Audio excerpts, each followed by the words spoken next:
असम के मुख्यमंत्री हिमंता बिस्वा शर्मा ने जालुकबाड़ी सीट पर 83,000 से ज्यादा वोट से जीत दर्ज की है।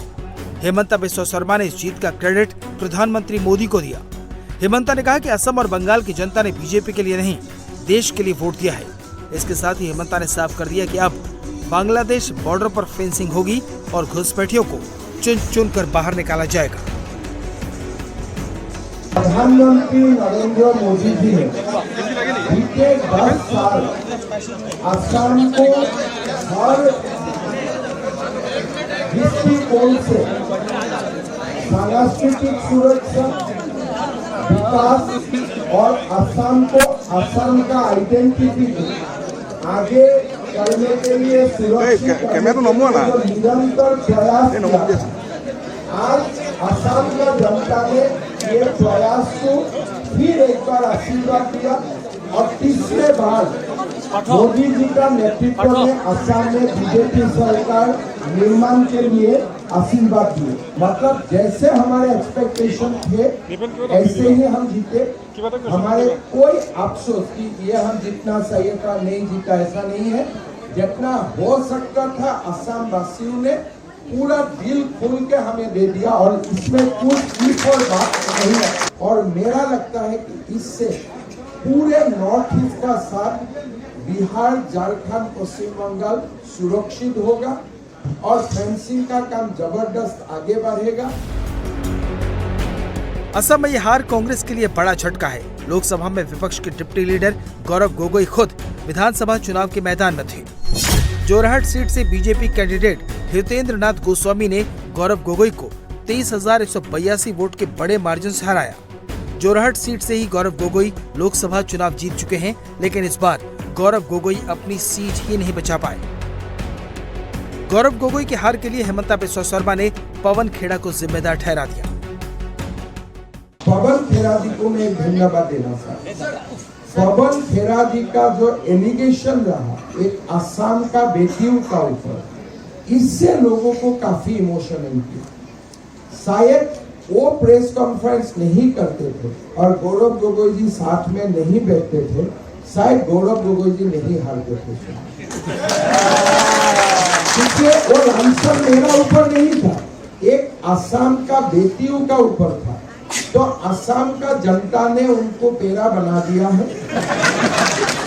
और आगे जाके थोड़ा मेरा भी जिम्मेदारी बाकी रहेगा, वो भी मैं जिम्मेदारी पूरा करूंगा। असम चुनाव में कांग्रेस के दिग्गज हार गए। खुद गौरव गोगोई को हार का मुंह देखना पड़ा।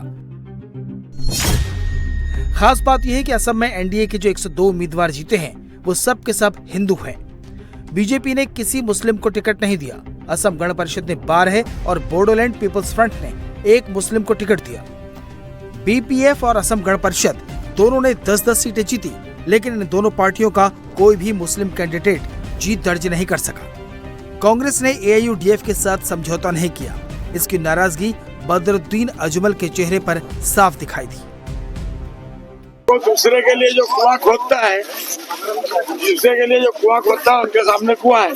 कांग्रेस ने यूडीएफ को शेष करने के लिए कुआं खोदा, उसी में खुद कांग्रेस को गिर गया और कांग्रेस खत्म हो गया। सबसे कांग्रेस मुस्लिम लीग हो गया, इसका हमको दुख है। दोनों को सब हार गया, बहुत बहुत मुबारक। हिमंता समेत पूरी बीजेपी के लिए असम में जश्न का मौका है और मौका है शपथ ग्रहण की तैयारी का, जिसकी तारीख का ऐलान कभी भी हो सकता है।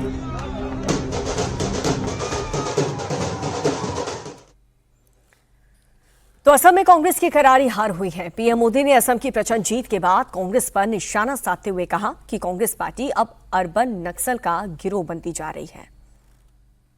आज का भारत ऐसी राजनीति चाहता है जो देश को आगे बढ़ाए, लेकिन साथियों, दुर्भाग्य से आज की कांग्रेस बिल्कुल विपरीत दिशा में चल पड़ी है। ऐसे समय में जब पूरा देश कम्युनिज्म से किनारा कर चुका है, कांग्रेस उसी विचारधारा को अपनाने में लगी है जिसे देश ने ठुकरा दिया है। जो माओवाद जंगलों में समाप्त हो रहा है, वो अब कांग्रेस में अपनी जड़ें मजबूत कर चुका है और इसलिए कांग्रेस अर्बन नक्सलियों का गिरोह बनती जा रही है। कांग्रेस को एक बात नहीं भूलनी चाहिए,